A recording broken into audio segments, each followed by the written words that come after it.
Erin does the awesome thing where we all kind of check in at the beginning of the meeting, just quickly say who you are, where you work, and then, you know, answer one quick question. So we still have that kind of roundabout to start our meetings and get going together.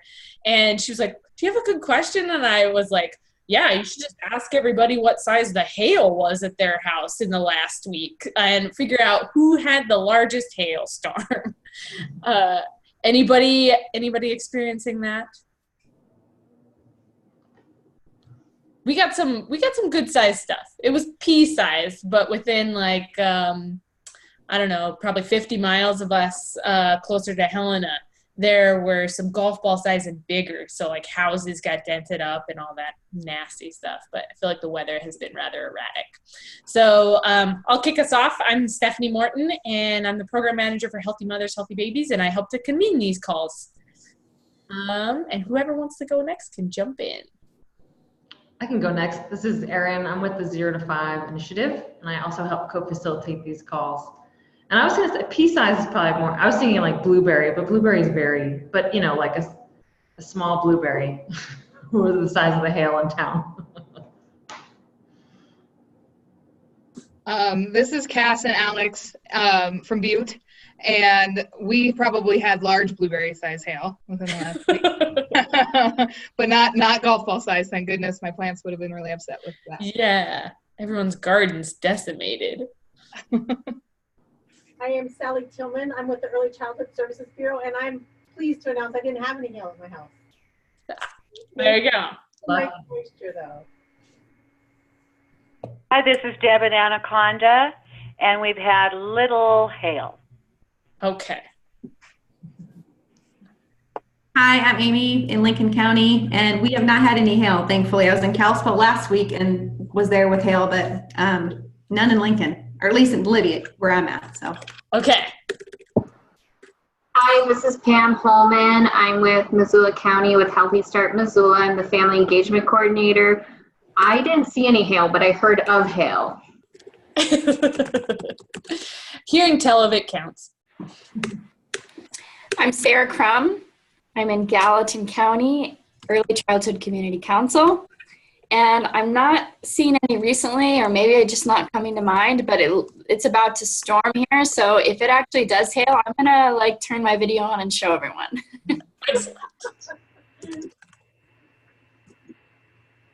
Hi, this is Jackie at the Park County Early Childhood Coalition, and so far no hail. Very nice. This is John Gregory. This is my first time call, and I'm in Park County too, but not with Jackie. Actually, I'm representing West Yellowstone, who is just getting an early childhood coalition started. So as Jackie said, no hail recently in Livingston, which is where I am sitting at the moment. Very cool. Welcome, John. Thanks.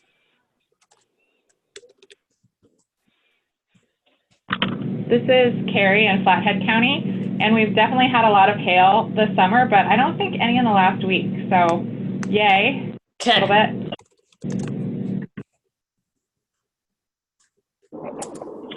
This is Ned Cooney in Flathead County also, and no recent hail, but with the Flathead Best Beginnings Community Council. Lovely. Hi, Ned. Welcome. This is April Quinlan with Mineral County Healthy Communities Coalition and Early Childhood Coalition. We had some pea-size hail here and in Missoula this last weekend, and it was quite a little bit of a storm around there.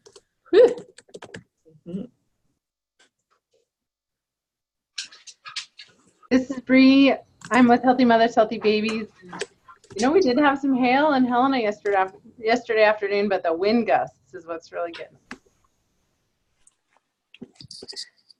This is Christy Coley. I'm from the Red Lodge Area Community Foundation, and in Red Lodge we've been getting storming about every afternoon. Just little baby hail so far, nothing too crazy. Hopefully we won't get the big ones. Very nice.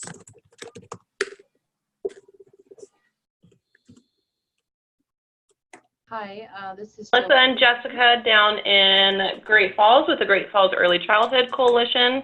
And I didn't have hail, but I had a tree on my camper. So. Oh, yeah, that's the tramp survived, so that's all that matters. Okay, good.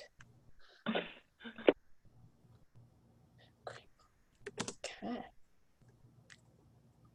Let's see. Jill, I know you want to go for it. There we go. I'm not sure when to jump in. It always freaks me out. Hi, everyone. This is Jill Christensen. I'm in Helena. I work for the Early Childhood Services Bureau. This is my very first opportunity to be on this call, so I'm very excited to hear from all of you. Thanks for the invite. And as Sally said, I don't think we've had any hail recently, but we certainly are in a storm pattern. Very nice. Okay. Right. Let's see. Who else do we have on here? I think Jen Blumberg. Are you on there? Yes, I'm on here. I'm in Cleveland, and no, we have not had any hail. I'm with the Best Beginnings Children's Partnership serving Lake County and the Flathead Reservation. Lots of humid heat, though. Yeah, you're suffering the humidity. Well, thank you for making time on your vacation with your grandkids, Jen. Yes. Wow. Feel so special. Mm-hmm.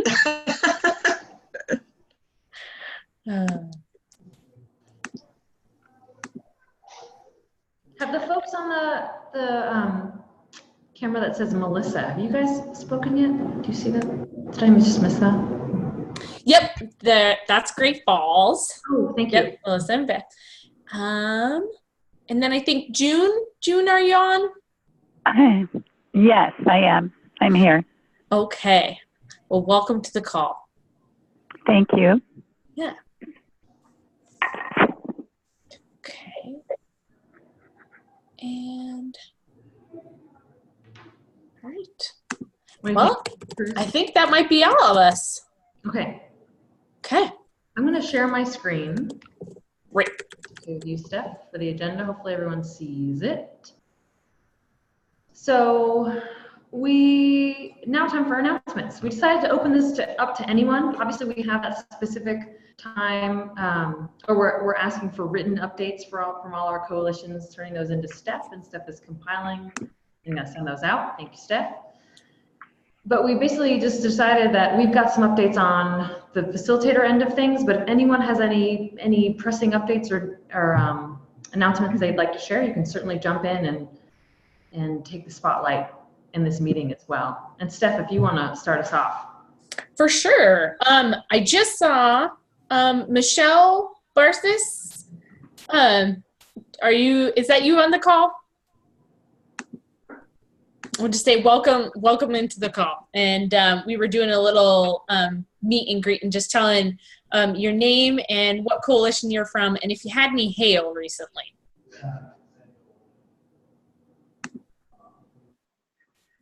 Oh, might not work out. Okay, we'll see if she jumps in. So I think for Healthy Mothers, Healthy Babies, we've been working on continuing a lot of different projects I talked to this group about the Perinatal Behavioral Health Initiative, which is now in 10 different communities across the state. And Michelle tells me that she doesn't have a microphone, so she's only listening. Okay, thanks, Michelle. And one of our big focuses right now is safe sleep. So Safe Infant Sleep, we've been partnering with a couple of folks at the state and really expanding our Safe Sleep for Baby program.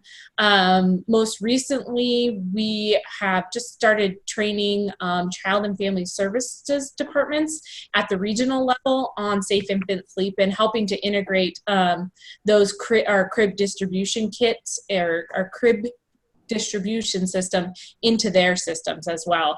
So I presented in the Gallatin region a couple weeks ago, and we'll be hitting up Missoula and Helena and lots of different places. And so if any of y'all are interested in attending those meetings, I am sure that they would be welcome. So just reach out to me if you'd like to. It'd be a good opportunity if you don't already know who some of your CFS or child and family service workers in your community are.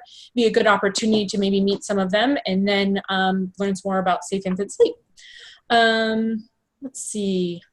I think one of the things that we wanted to talk about overall with this call is that as our numbers are kind of growing with the addition of the family engagement specialists from the B5 grant, as well as folks from the 0 to 5 community coalitions, we really wanted to make sure that we are we want to have a really open group, because we believe that part of the work of this group is really connecting a really large early childhood system.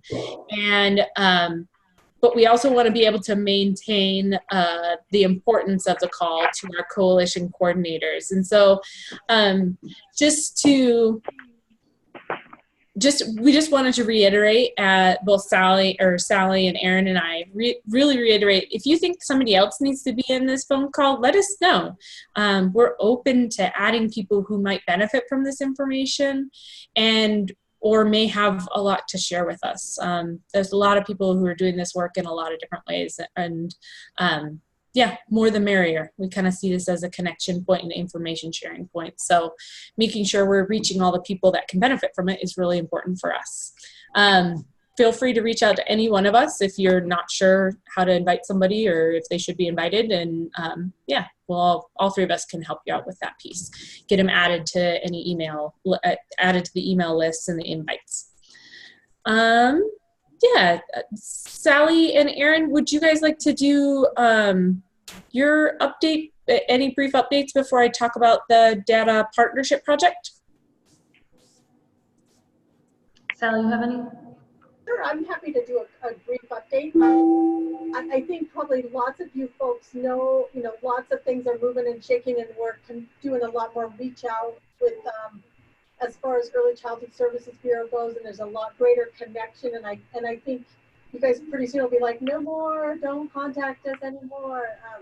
And I hope that's not the case, but we look forward to seeing both the coalition coordinators and family engagement people if they choose to come in next week on the afternoon of the 23rd, and then at Best Beginnings Advisory Council. So lots of really great work around the family engagement piece, and a lot of interest is brewing, and kind of plans are happening and movements being made. So we're really tickled about all the progress that's happening within the grants, but just within early childhood, there's a lot of work going on. Soon we'll have an active RFP out there for what is currently like our resource and referral process. So that's the work that's happening in the Bureau. And lots of really great stakeholder work trying to incentive, be connected to our players and being able to provide information about what's happening in the early childhood world. So there's a lot of really great work happening, and you guys are included in a lot of it. So it is an exciting time to be in early childhood. Great, thanks, Sally. And Sally, I know you just talked. I had to turn my volume like all the way up to hear you. So if you do speak, which I hope you do in the future, I don't know if you just move your face next to your microphone or something so we can hear you a little better. But thanks. You got it. And I'll briefly share 0 to 5.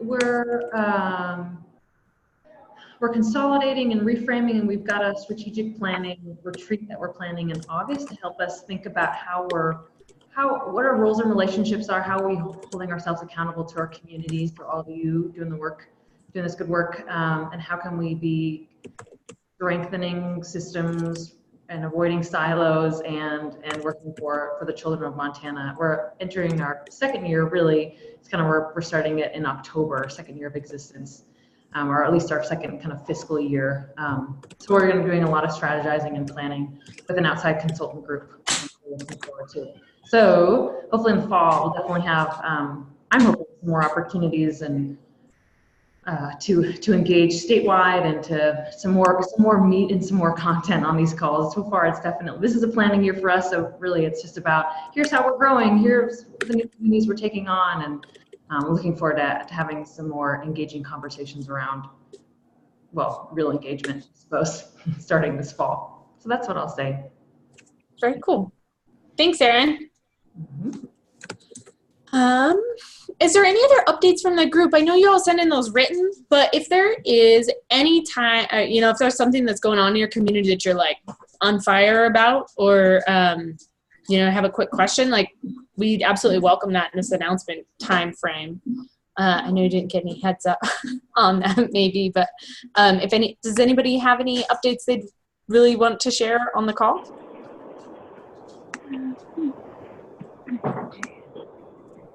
This is Ned. Can you hear me okay? We sure can, Ned. Great. So we're planning a conference in the fall with another big community group around screen time and parenting and social media and moving from early childhood in the morning and the effects of screen time and also parental distraction on children, 0 to 8, and then in the afternoon toward tweens and teens, and even peppering in there how adults need to also probably put the screens down too. So if anybody has any suggestions of speakers or resources or anything, we think we have a local kind of person, but we're still working on it and we're open to other ideas. So we don't necessarily have to yell those out now, but if anybody would share any ideas they have, that'd be great. Mm-hmm. Awesome. That's always a topic of conversation at pretty much any meeting that I go to that someone's working with parents. So I think that's a pretty timely and helpful conference. Thanks. Good. Anybody else in the group? This is June Bertusk with the Northern Cheyenne Best Beginnings Coalition. We are planning our autism prevention subcommittee. They're getting ready to launch some training in either August or September. We're still trying to find out about the speaker and just identify the dates and times. So that is in the process right now. Very cool. Thank you. Okay. All right, anybody else? I can throw in one more HMHB announcement. We are sending out our save the date for our 2019 Perinatal Mental Health Conference, and that will be November 7th and 8th. So a 2-day conference in Butte at the Copper King this year. So yeah, put that on the calendar and I'll make sure to send that out, send that save the date out to the group in case you all are interested in that. Okay. All right. So I think another piece that Healthy Mothers, Healthy Babies wanted to share about was our continuing work on the Montana Children's Health Data Partnership Project. So many of you on this call actually participated in that in 2018. And we are still continuing to do work on that. Currently, we're looking for continued funding on that, but regardless, we're kind of charging forward and getting ready and fully anticipating that someone is going to fund this work. And so we wanted to give a brief update on what we've done so far. We have prepared a summary and strategic plan. So a summary of the work that we've already gotten done in the past year and a half, and then a strategic plan on what our proposed next steps are. And really our proposed next steps are just continuing that work. So we need to develop a data dictionary or a definition kind of definitions page for this project. Some of the measures that we chose have lots of different definitions to them. So take, for instance, home visiting. There are many different types of home visiting. And if we want to know how many kids received a home visit in that first year, we need to be able to define what is and is not a home visit within that. So some of the work that Healthy Mothers will be doing is convening work groups to help us define that. The entire project has really been a consensus-based decision-making process. And so we're, the value of this project really for us is that, coalitions and a lot of other organizations in our state have invested time and energy in helping us, create this dashboard and create these measures. And we're hoping to continue that level of participation with a lot of other folks in this coming year. Let me just pull up to make sure I'm getting all the stuff that we got. So a couple of things that we wanted to make sure. We really have not produced a data dashboard. So really this project has only identified the measures that they've chosen. Part of this second year that we're working on, we are really also hoping to be able to produce a data dashboard. Part of that work will be figuring out where is the possibility for that to live, where on the website, how does that continue to get updated, what kind of maybe technical assistance do we need with that? And that will be part of the work as well. So defining those measures, identifying our dashboard possibilities, and then just emphasizing that we will continue with this collective decision-making and including our coalitions, our early childhood coalitions in the entire process, whether that's coming to the meetings or, reaching out for feedback virtually, which you guys have been incredibly generous with throughout this process. And let's see.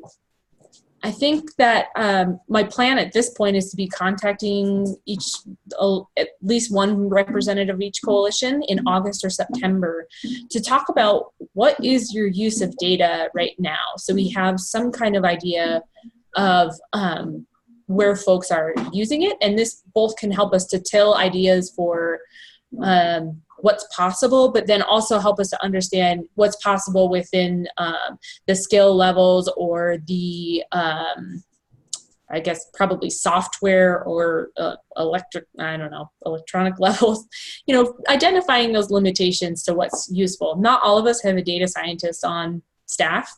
I wish that we did. And I'm sure probably a lot of you did as well. So what's the best that we can do to set this up so that it's useful for everyone? Yeah, I think that, we're looking, we'll be receiving notification on our funding application at the end of July, and we'll definitely be letting you know and letting you know what capacity we'll be able to continue this in. But just want to reiterate to this group that this is something that we will continue to work on, and we really, really hope that you all will continue to participate as well. So I'll be sending out paper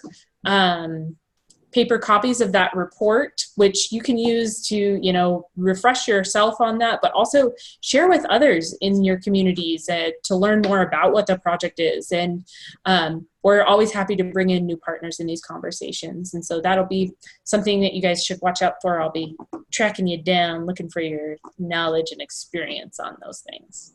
Does anybody have any specific questions about that?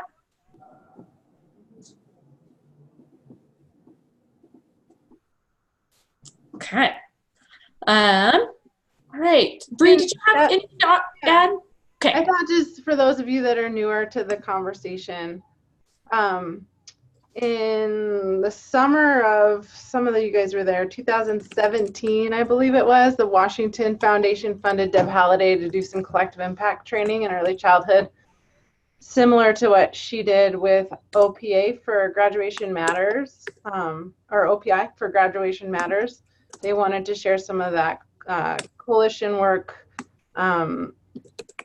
change technical assistance with the Early Childhood Coalition. So we convened a meeting of all the coordinators at the end of her one-on-one coaching, I believe. And we chatted about what would it look like to do collective impact as a statewide level, and would we like to try, and what are some of the priorities that we would like to think about. And as we look at the different parts of collective impact, the framework, what would we like to start with? And the consensus was to start with shared measurement.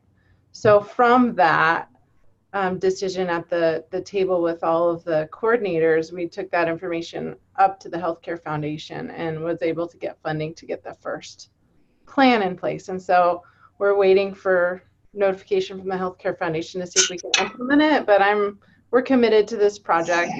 We'll keep on looking for ways forward. And so, like Stephanie said, we'll be reaching out and talking about data and making sure that you all feel like you have an understanding of what, you know, some of that shared measurement could do for your community. And another piece of this project was born out of the understanding that communities measure maternal child health very differently across county lines. And a lot of times when you think about how to measure a coalition's efforts, it's hard because a lot of us at the table aren't necessarily scientists, like Stephanie said. And so this kind of gives some framework for ways by which you could consider measuring your progress in your local communities, because we know that the data is accessible and it's available and actionable. And then the second piece of this is that if we start to measure things similarly across communities, then we can start looking at different innovative strategies and see if we can see results better. So that's kind of the spirit of the project. And again, we'll just always be taking your feedback all the way to hopefully the goal of having an early childhood data dashboard eventually.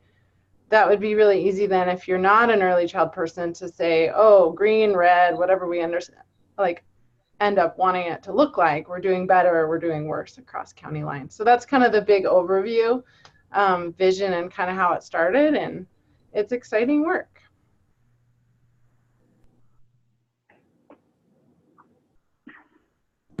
Thank you, Bree. That's good context. Hi, any questions on that one? If any of those come up for you, just please let me know. Yeah, shoot me an email, and always happy to share on that stuff. I'll also be sending out an electronic copy of the summary and strategic plan on the ECC listserv. So stay tuned. Okay. All right. Let's see. Erin, what do we have up next? If there's no other announcements, then we can get moving to our topic of discussion for the month. Cool. I'll give people a minute while I transition. I'm going to share a different thing on my screen. So there's still time to share an announcement if you have one while I pull up something new.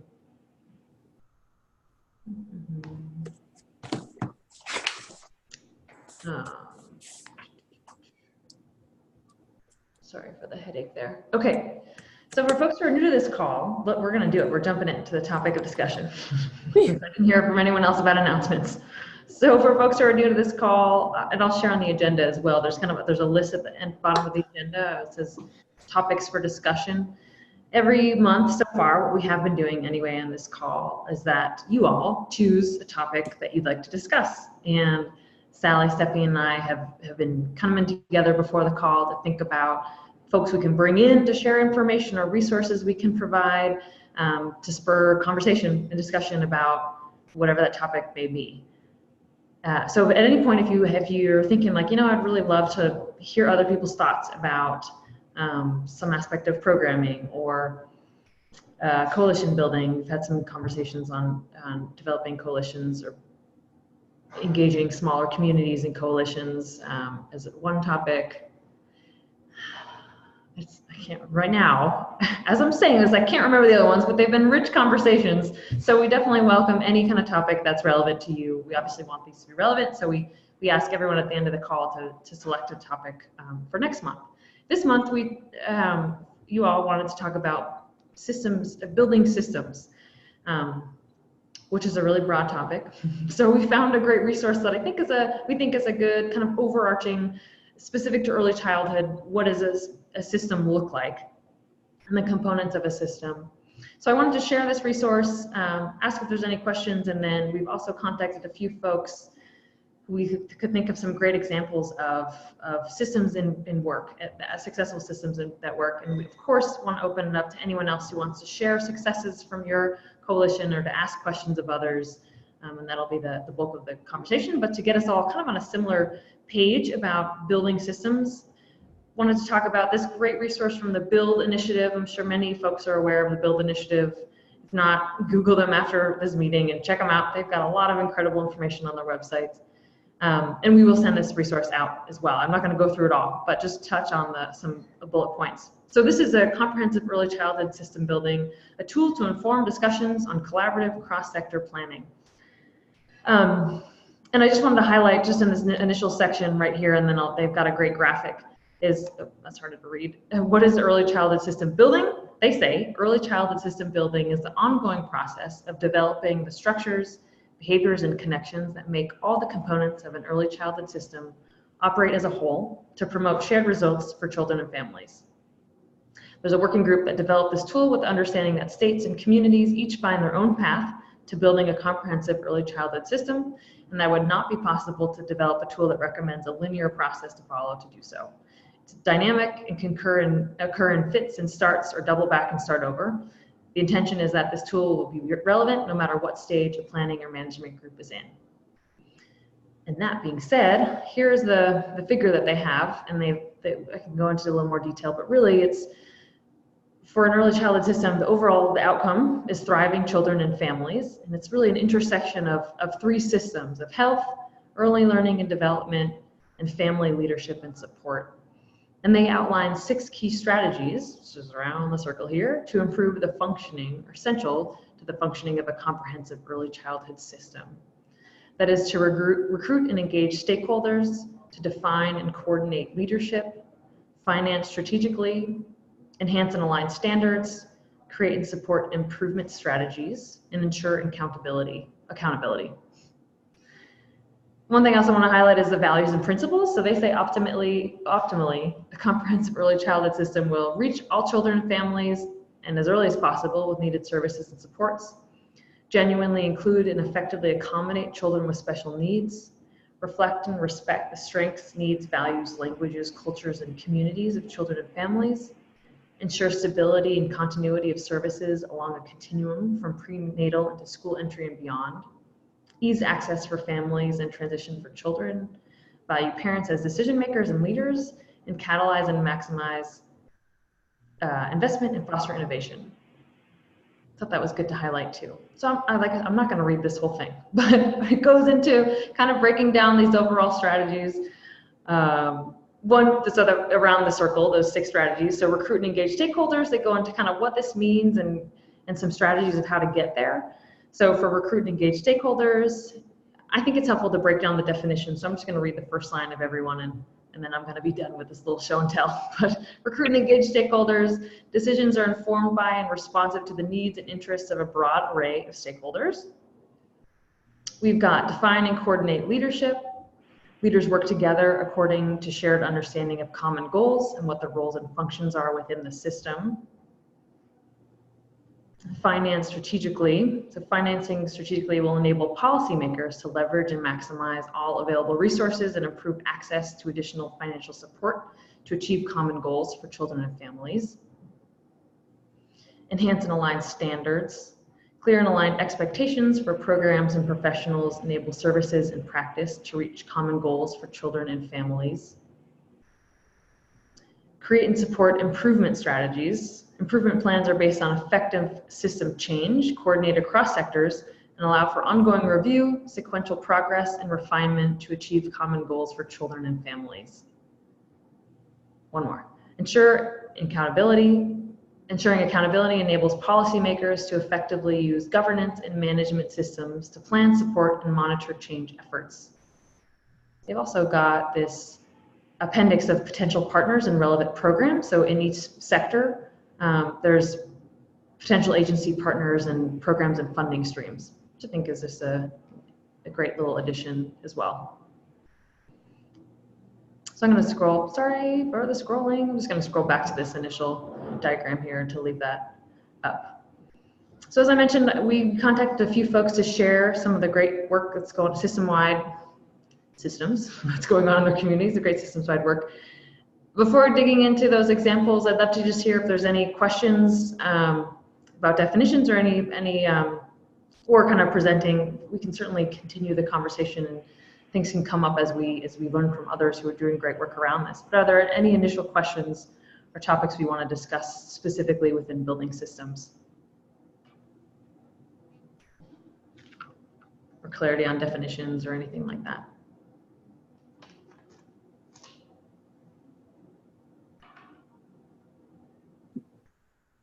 All throughout there, Erin, thanks for doing that for us and giving us a little platform to jump off of. But the description of what systems building, as we started to engage on this or planning for this call, is we were like, what did everybody mean? So I'd be interested in knowing, for those folks that wanted to talk about systems building, is this reflecting what you wanted to talk about? Good question.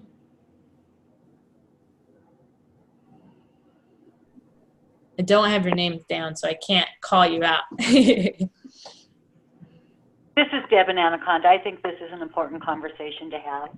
Cool. And I'm enjoying it. Thanks, Deb. This is June Bertusk, and I just find your whole strategic plan and the way it lays out, that's all encompassing, and I think it's ideal and something that can be implemented. I do have a question. This is Deb again. Are you going to be sending like these diagrams out? And yeah. Yep. Okay. Yep. All right. Thank you. Mm-hmm. Okay, so I think we're on the right track. Of course, other opinions are welcome too. Okay. All right, well, it's hard to, I can't, sharing my screen makes it so I can't see everyone. Of course, feel free to jump in and ask other questions. I'm wondering too if we can hear from some examples of work to maybe spur some conversations as well. So, Carrie, I'm gonna call you out. We were talking about your website, Flathead Forward, and how it's a really beautiful example of a whole community coming together to consolidate resources and share information. And I'd love to hear more about that process of how the website came to be, and also how it, maintaining a website requires funds and time and effort. So how that works in your community. Yeah, can you hear me?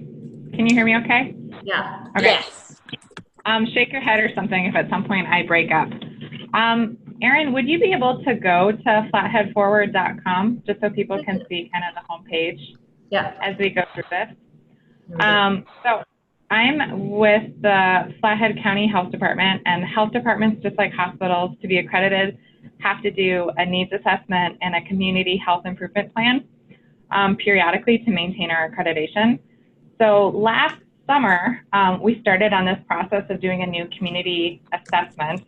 But one of the problems we identified early on is that our community was not previously very involved in the process, and that most of our community members had no idea that we even had a community health assessment or a community health improvement plan. And we had lots of community groups that were doing their own assessments and their own plans, which is great. We don't want to discourage anyone from doing that, but some people were recreating the wheel, especially when it came to some data, to creating a local data. So we got a grant from a public health national agency to help us create this website, which is mostly a communication tool. And it's also a place where we can house our health assessments in the data warehouse, along with some other data sources that are all local data, and then our health improvement plan, which lives in the community plans page. And if you want to go to either one of those, you can see that there's a lot of other things there, because it's not just about directing people to a health department or a hospital-specific resource. It's about making it easier just to use more hyper-local data and to use data more effectively. And I'm just going to use the trails as an example, because we have a couple different groups in the Flathead that work on walkability and hiking and trails, and they had different strategic plans, and they didn't have copies of each other's strategic plans. So in part of that conversation of asking them, can we put all your strategic plans together, they also, on their own, have a trails supergroup. And now they're doing more communication, they're talking more directly. So those are the kind of changes that we'd like to see locally. And again, we'll post anything that anybody finds that's useful can go in the data warehouse or the community plans page. But sort of the backbone of the site is the groups page, if you want to just click on that groups tab. Anybody who signs up in the website can have their own group. It's free. and they function kind of like a website for a group that maybe doesn't have their own website. And so again, it's a communication tool. It works like a Facebook group. People can message each other. We found that people don't really use the groups a lot for messaging each other, but we do see people using them just as like a document storage dump. So anybody can go into a group that's open. So anything that says public, you can, pull up anything you want to see, and then they can store their documents there. Just talking about some of the challenges in doing this. This was about 200 hours to build, and we had a grant to help support the initial build. Once it's there, it's not nearly so bad. It's maybe 5 hours of website time a month just to make all of the different plugins work.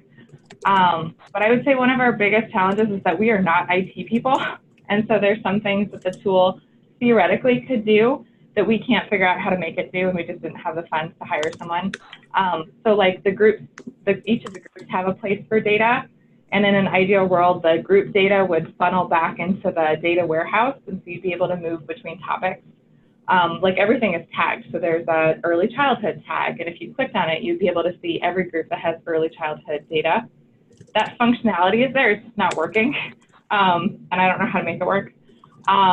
Similarly, it's really cool that there's a gamify function in the website that is working. So users who do things like interact with the site get points, some people, and then if you get enough points, you get like little trophies, which we've seen incentivizes some people to use it more. But again, I think our biggest challenge is getting people to use it consistently, because it's one more website to go to. And then it's been much more popular as a sort of library of resources, which is why we also recently added a resource tab, which is not our resource guide. We also have too many resource guides in the Flathead, in my opinion. And this is the first step in a longer project to consolidate the number of resource guides and to make them align with Connect, which is the electronic referral system that we're trying to get people to use. So. Awesome. So that's kind of the website. Any questions? Just looking at it.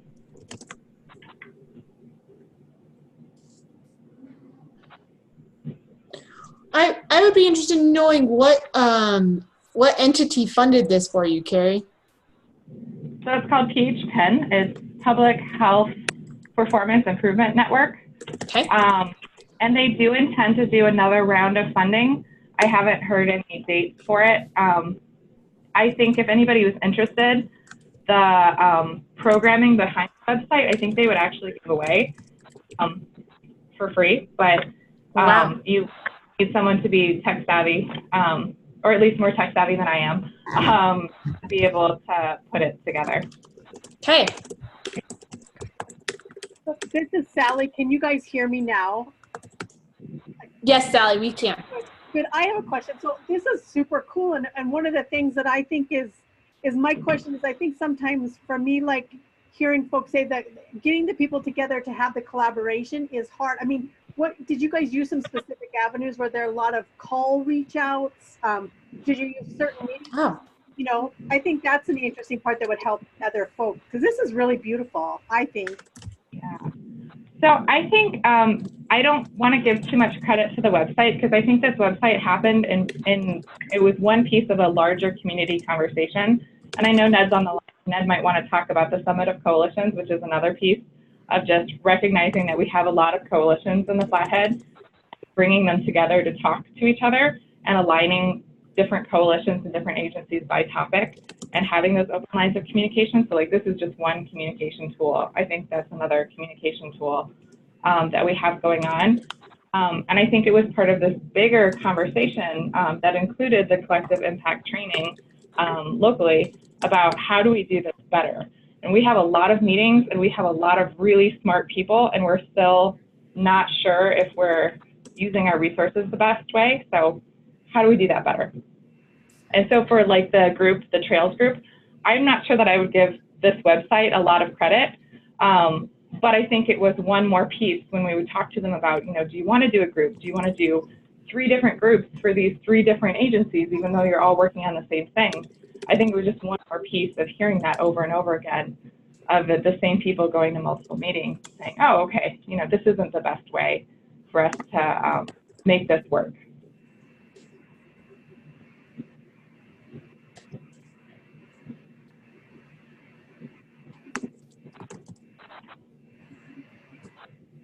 Any other questions for Karen's website?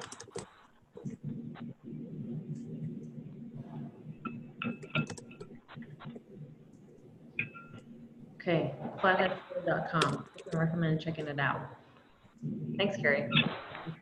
That's for it.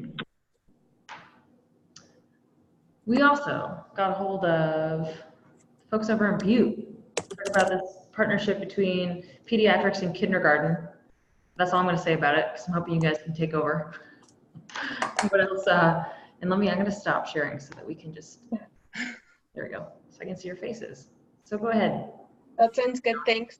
So I'm going to start with a little bit of background because it's an important piece of our kindergarten screening that the Butte 4Cs hosts. Originally, the Early Childhood Coalition started really small with very little, if no, funding. And they kind of identified the 4 activities that they would focus on. And then once they got a little bit of funding, they really started focusing on kindergarten readiness. But before this funding started, the individuals in the coalition began to build a lot of relationships. This included kindergarten teachers, administration of the schools, and pediatricians in the medical field. So they started creating those relationships, and Brenda, who's not on the call, who's our executive director, said that was one of the biggest pieces of making the kindergarten readiness screenings even something that was doable. So I just thought that was important to share. Once they got some funding, the kindergarten teachers created a kindergarten screening, and they brought it back to the other kindergarten teachers. So they developed that, and they hosted their first screening at one school. So we have elementary schools. We have 6 elementary schools here in Butte, and they hosted their first screening, and all kids were allowed to go, and it was 70 kids showed up, and so they realized a lot of people were showing up. And so they contacted each school and planned on doing a screening at each school. So that first one, they kind of just tried it out and then figured out what they needed to do different. And then the pediatrician said, well, we do ASQ SEs for kids going into kindergarten. Why can't you just do those during the screening so it's not duplicated? So they added that piece into the screening process. So now they had the kindergarten screening for the teachers and then the ASQ SE for the teachers and the pediatricians to receive. And then another piece that the pediatrician suggested was informing parents how to find a medical home or a primary care doctor for their kid. So they put a piece of that information in with the parent packets too. So this has kind of all evolved over the last 5 years. And with that screening, we also provide each kid that comes to the screening a kindergarten backpack. And in that backpack, there's activities, an activity book, books, resources, all kinds of stuff for that kiddo to take home after the screening. And stuff specifically that's for fine and gross motor skill development over the summer, some information for parents for what they can work on in that time before school starts. Cool. So this year, we distributed 269 backpacks. That included all the schools in Butte and Ramsey, which is on the outskirts a little bit. So even if we don't do the screenings at the schools, we still provide them with kindergarten backpacks because we think it's a pretty important resource for families and kids to have. And the two schools that don't, in Butte, there's 2 elementary schools that want to do their own screenings, and they go out of their way to do those on their own, but we get them backpacks. Okay, cool. Mm-hmm. We had 49 volunteers. It's pretty much 4C's staff volunteer their time, and then bunches of teachers volunteer their time, and a lot of coalition members come, and we have a pretty comprehensive group of people there to help with the parents and help with the kids in a playroom, and then a bunch of teachers are doing the screenings with the kiddos, and the parents are filling out the ASQSE.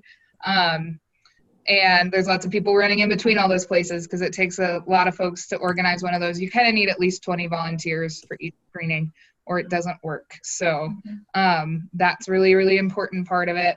There's no way to do it without all those people volunteering and being a part of it. And it takes a lot of coordination with the schools to make sure that we're coordinated on days for the kindergarten roundup because that's when they happen. And a lot of like back end work developing those pieces as well. So I think that speaks really highly about the defining and coordinating leadership, just thinking of the 6 strategies in that circle, and then recruiting stakeholders as well. Stakeholders being who's going to help with all this, and the leadership piece is making those connections about integrating services. Are you aware of how long what that process really was, or was it just people at the certain levels talking, or just how that came about? Either are you aware of? From what I understand, the original group of just 5 people, 2 of them happened to be kindergarten teachers. And I think that even those relationships started to build around like 2010. So, I mean, it was a pretty lengthy process, I think. But also another piece of it is that Butte community there was a huge buy-in for the need of the kindergarten readiness. And it continues to grow each year. We some of the numbers are hard to get at from previous years, but this year we started tracking it really closely, and we had a little bit over 50% attendance because it's all voluntary. Parents aren't required to come to this meeting by the schools or anything. So had a little bit over 50% from each school of the registered kindergartners coming in. And we really think that next year, one of the main goals is going to be to get the word out as early as possible to as many parents as possible, because a lot of them are a little unsure about what it is and how it's happening and what to come in expecting. So I think now that there's some folks at the 4Cs that have the bandwidth to be able to do that, it'll be a more functional outreach campaign ahead of time. Very cool. Is this for only kindergarten age children, or do you guys go lower? Do you have like a screening where like part C is included and there's, for like 3s, or is this really mostly for 4s? It's really just kindergarten entrance. Yep. You have to be registered for kindergarten to go to that roundup. So. Great, thank you. And then afterwards we get the kindergarten screening and the ASQSE to all the teachers, and then we get releases of information and get the ASQSE to all the pediatricians, so that they don't have to have the parents fill that out again. Very cool. What is the, this is one of those pieces that you trip on. So how does that release of information and then the actual process of getting that information to the pediatrician, how does that work? Old school, basically, we bring it back to the office and we photocopy that release of information, and we provide physical copies to all of the pediatricians of the ones that are relevant to their office. Cool. Works for me. Wait. How do you know who's relevant to their office? Does the parent tell you that? The parent writes their primary care physician on the release of information. Yeah. All right, cool. Thank you. Yeah. You're welcome. Have a good evening. My Siri just told me, you're welcome. Have a good evening. Sorry. If there are any other questions that we didn't answer in that explanation, it's a lot of moving pieces, I think, but it works really well. And we were lucky enough it was our first year, both hired new-ish in the Butte 4Cs, and we got to work together, and that was really cool. Yeah. Good bonding project. Sounds like a lot of work. Yeah. Good job.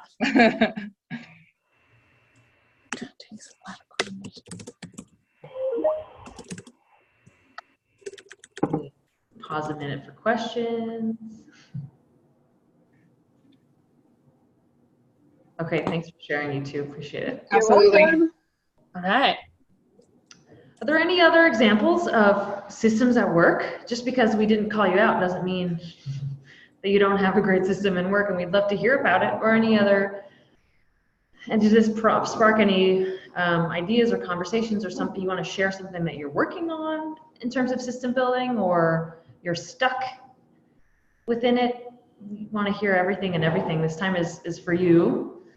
So please chime in and we can problem solve with you.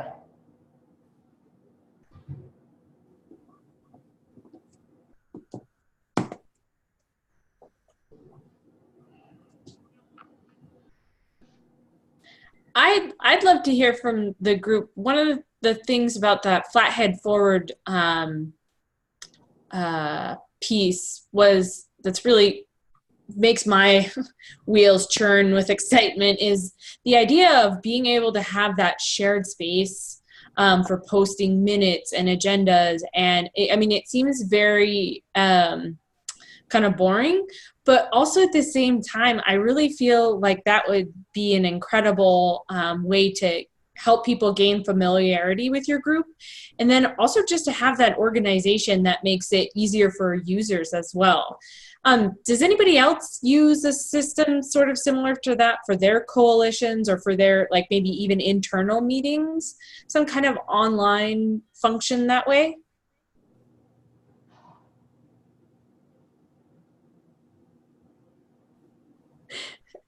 Hearing none. You know, actually, I've mentioned this before, but for 0 to 5, we use Basecamp, which is, okay, oh shoot, I wish I knew the cost of it. I don't think it's free, but there's definitely a nonprofit discount. And it's a way of, you know, how organizations have internal file storing systems, but when you're working across sectors, you don't always have that. And I know the county can access it. County employees can access Basecamp because I think, you know, it's unlike Google, a lot of folks can't use services. Basecamp is just a way, I guess I could share my screen with it, but it's file storing. It sounds like for Carrie found that with a lot of people were using the file storage. So say if you don't want to build or maintain a website, it's not outward facing, it's just internal. It's a way to, outside of your email, to be asking questions or posting information or resources that you're finding within a larger group, and sharing minutes and kind of a shared calendar. And there's a lot of features. It's like chat, file storage, calendar, I think are the big components of Basecamp. I don't know if you have to add anything to that, Cass. I know you use that with your collaborative too as a file sharing and information sharing platform. Yeah, it's really, really useful for us, and I've had lots of positive feedback from the folks in my coalition about the use of Basecamp because it's just that place to house everything. And we also use the, there's like a to-do list ability. So you can create a task and then a to-do list associated with that task, and you can assign individual pieces to different people that are a part of your group, and it's really great and useful for me, and it is expensive. I think as a user, I also want to say that Basecamp's super user friendly, and I think that that's appealing when you have a lot of different people on something, which is nice. Yeah, I don't have to do tons of technical assistance with people. They're able to just kind of get in and navigate it and figure it out on their own. Cool. Oh, thanks, Sarah. Nice to see that Sarah said that she thinks it's $100 a month for unlimited projects, unlimited users. Cool. I mean, I guess maybe I also would want to throw out there, would you all like think that would be a helpful thing for this group or for your coalitions locally either? Sometimes I find that I like to use technology more than the average Joe. And so, you know, I like Bree's like, no, print it out. We need to put it in a binder. And I'm like, dear Lord, what for? And she uses the binders. It's a system and it works. And so I've converted a little to her side.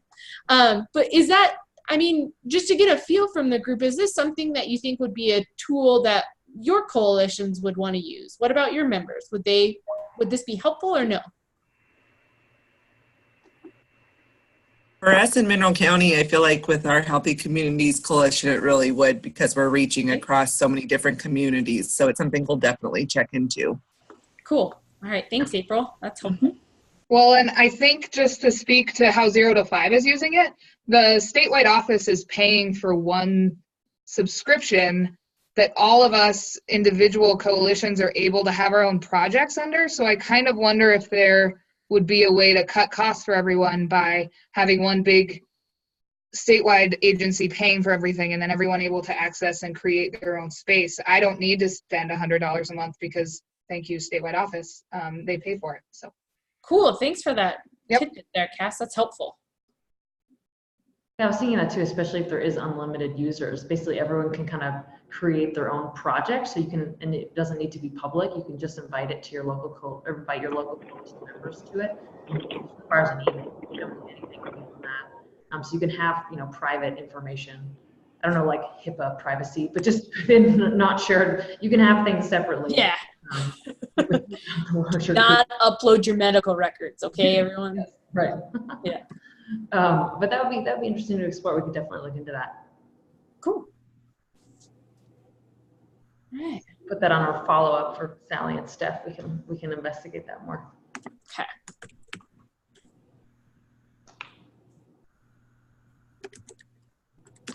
Thanks, Steph. Anything else? And it's a good point to thinking about how this coalition can help you in your systems building lenses too. Because likely if you feel like you need a resource, probably someone else here does too. Mm-hmm.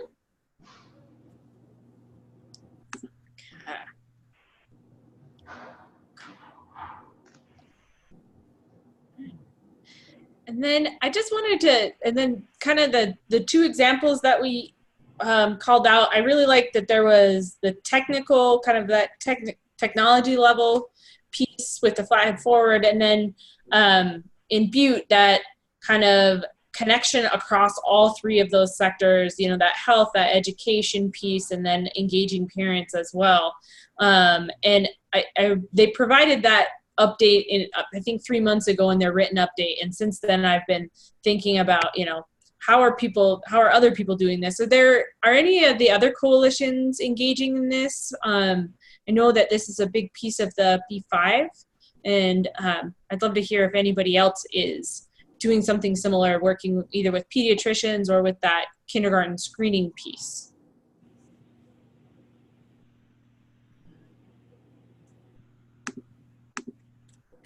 So this is Ned. Our family engagement work group up in the Flathead did yeoman's work in the last year to put together what's kind of a, I forget the exact title of it. I can send it out. I'm driving at the moment, sorry, but I'll do my best to remember to send that around. But it basically was a promotional piece put together by the early childhood community and the community college. So it even had like a higher level of credibility than, than coming from any single coalition even or single organization. The college is a big stamp of approval. And rather than trying to say, hey, can your kid, recite the alphabet backward and forward or sing it, it was more like, what are some things to think about, in getting a child ready or getting that pathway cleared for a good transition. And the other thing they were really key on was not trying to make it into a checklist that parents felt like, oh my God, if I can't check 9 out of 10 or 10 out of 10, something's wrong with my child. What do I do? And instead, it's more a conversation prompter and a way to elicit information both from parents and from providers of childcare or of preschool. So that's a little bit how they've engaged and started working with this. We have, I think, 21 different school districts in our valley, and I don't know how many Butte has, but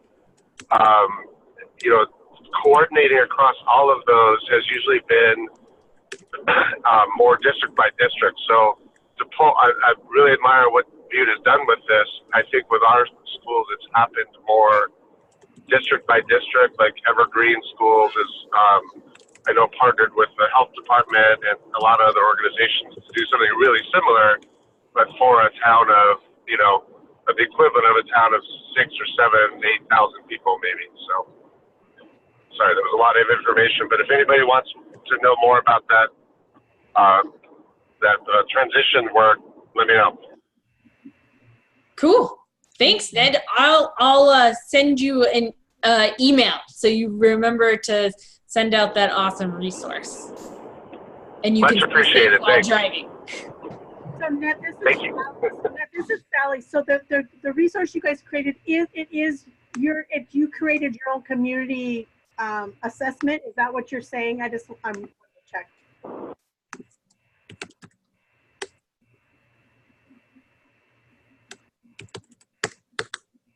Might have not heard me. Can you repeat that? You want to just repeat that, Sally? Well, maybe someone that has. Oh, sorry. Yep, I'm back. Sorry. I hesitate to say assessment. It's a tool, and it deals with domains kind of in the social, emotional, and early literacy kind of realm. So yeah, it was a community response and a community shaping.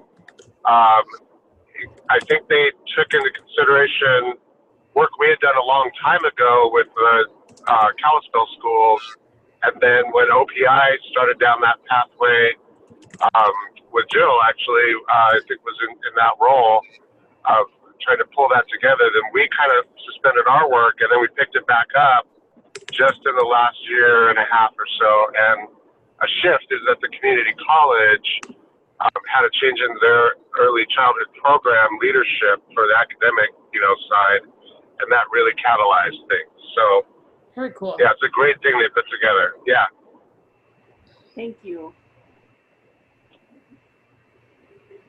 Colette Box is really the mastermind, so I would actually put her on the call for, if I to give you more, because I'm already stretching the knowledge that I have about it. So. All right. Okay.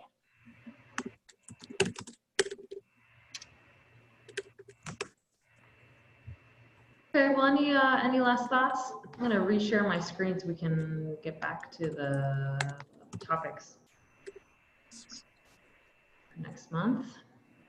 Well, can I ask, so I think this might lead right into it, Erin, before you get into the next month's topics a little bit. Certainly some of the conversation on today's meeting is talking about really engaging, getting school participation, and certainly even within this new grant, but I don't think new at all to the work of the coalitions, is really working hard to get the next system that families and children move into and school systems at the table. And so why we have Bree, because I think one of the communities that incentivized through potential like PIR dollars was Helena. And Bree, I'm guessing you were pretty actively involved when that happened. Is that correct? And would you be willing to share a little bit about that? Sure. Awesome. Yep, I sure will. And if this group wants a more in-depth discussion of this, I'd be happy to grab Nicole, who I think worked at the ECSB for a bit, and now she's back at the kindergarten classroom. Nicole and Chelsea did a lot of work on this, so we could bring them on as guest speakers if you guys just let Steph or Erin, Sally know. But we were having a difficult time in Helena at our Early Childhood Coalition engaging the teachers, and the kindergarten teachers were such a vital piece of our transition conversation. So what we ultimately ended up being able to do after several meetings with the school board was to have the school district approve any elementary school teachers, but the early childhood ones, mostly it's just K teachers. Every once in a while, maybe a first grade teacher shows up, but they can get their PIR credits by attending an early childhood coalition meeting in our community. And that just seemed to completely open the window for the teachers. They have so much to do. And so what we did was we talked with some teachers we had relationships with and said, what day makes most sense with all the meetings you have, and as kindergarten teachers across the district, and they let us know what day and time, and we literally moved our meetings to make it work for them, since they had the most difficult schedule to navigate. Many of us could make most meeting times work most times.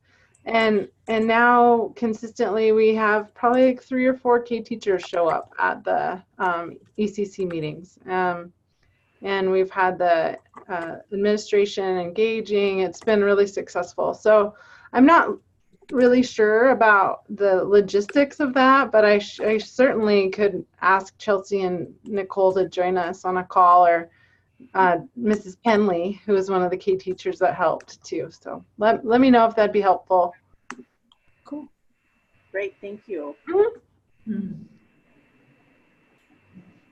I wonder what I can just do is I can just do a little, just stick this down here, and we can see if folks are interested in learning more. And then we can talk with you more about that for you if that's what folks want. Right. Cool. Okay, thanks everyone for contributing and for this conversation. There's so much more, and we're here to continue the conversation too outside of these calls as well. Just to wrap up by talking about what we should discuss for our August meeting. And there's a list at the bottom of this agenda. For folks on the phone, I'll just read them off. But as we close out, if you could, chime in or chat about what topics you're interested in bringing up for next month. And if you've got any further ideas besides the topic too, adding more specifics, or you want to learn more about this, the more information, the better, so we can help, really cater to this conversation to what you're thinking. But on our list, and of course, feel free to contribute a new idea as well. Kindergarten readiness, programming best practices, pros and cons of starting forming your coalition as a 501c3. Generally how our coalition's set up. Communications and messaging workshop, that's with a 0 to 5 employer communications strategist can facilitate and lead a communications and messaging workshop. Discussing data and shared indicators, talking about school participation and incentivizing school participation, and any other topic that you're interested in exploring. And as we wrap up, again, please write in the chat, verbally say it, email Steph if you want to think about it.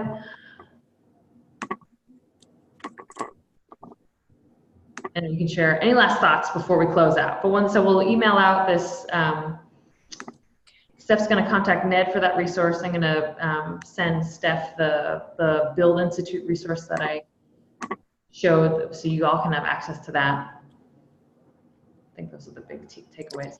Cool. Got one for incentivizing school participation. You know what I think would be interesting to add as a topic? This is Bree. Because I hear such different opinions on both sides of the table. Are parents of children in the early childhood years considered parents at our tables, even if they work in early childhood? Because I think I hear people have very strong opinions on both sides of this issue. As we talk about family engagement, I think clarifying some of that, maybe just amongst this group, to see what your assumptions are and how your tables are operating would be interesting. And also, some of the new family engagement coordinators that are hired aren't yet having access to parents. And so just continuing that conversation, when we do get a parent at the table, what is the job and what is the ask? This is Ned. I second that idea.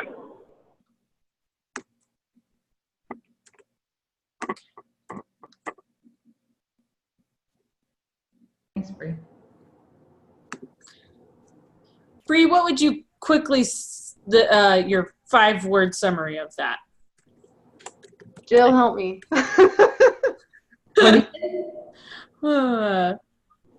I missed that. What did you say, Bree?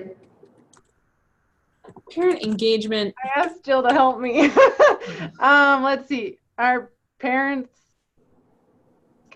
professional parents the same as non-early childhood parents that are early childhood coalition tables? That's way more than 5. I don't know. I don't know how to make that concise. Oh, okay.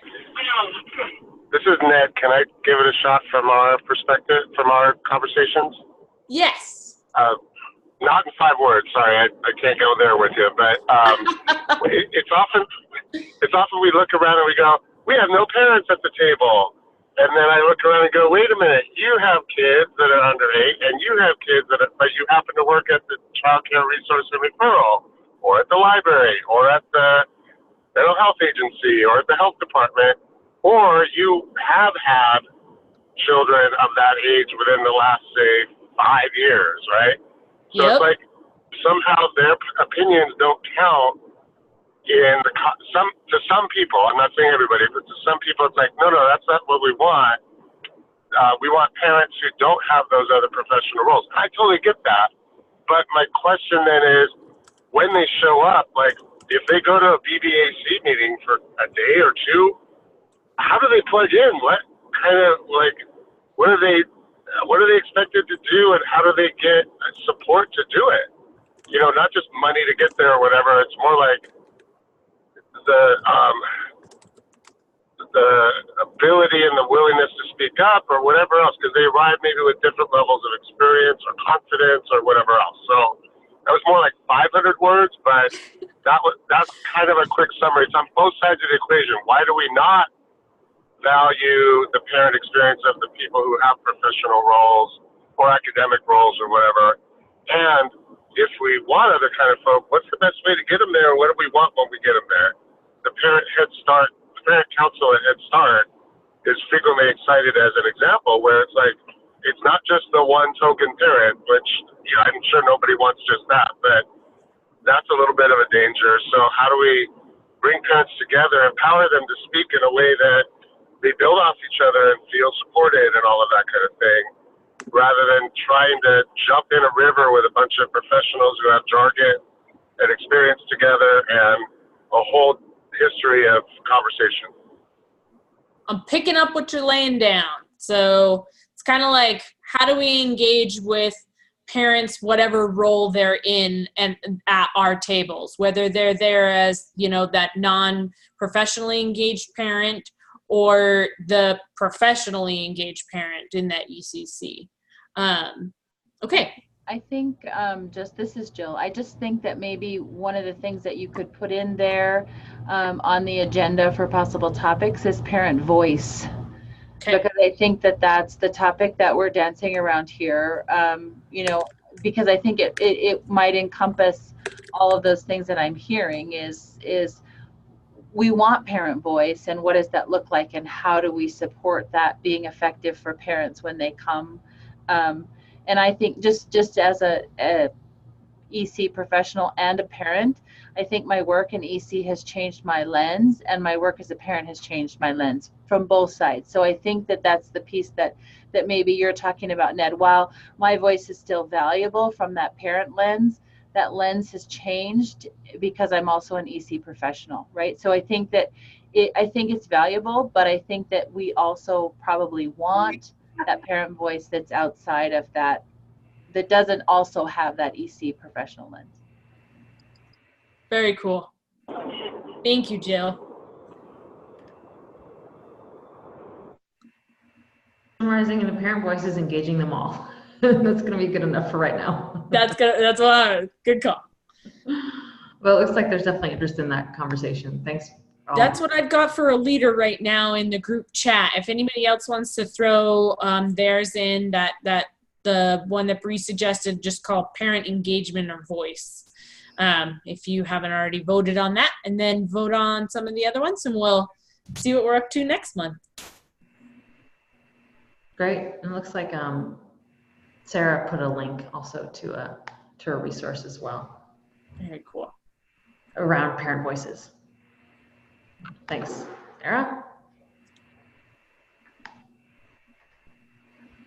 Okay, well, feel free to hang out and chat. I think we're wrapping up here. Thanks for your input. Appreciate everyone's time. Good to see everyone. It's been a little while. We took June off, so it's good to reconnect. And we'll see everyone next month. And probably sooner, actually. I know that there's a BBAC meeting coming up next week. All right. Thank you all so much, and thank you for spending your time with us and then all the great work that you do in your communities. We really, really appreciate your sharing. Thank you. Thanks, guys. Happy summer, everybody. Thank you. Yeah, happy summer.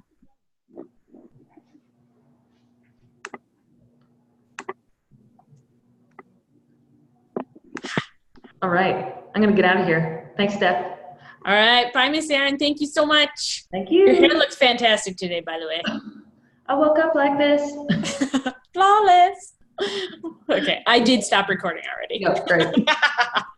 All right, see you. Bye.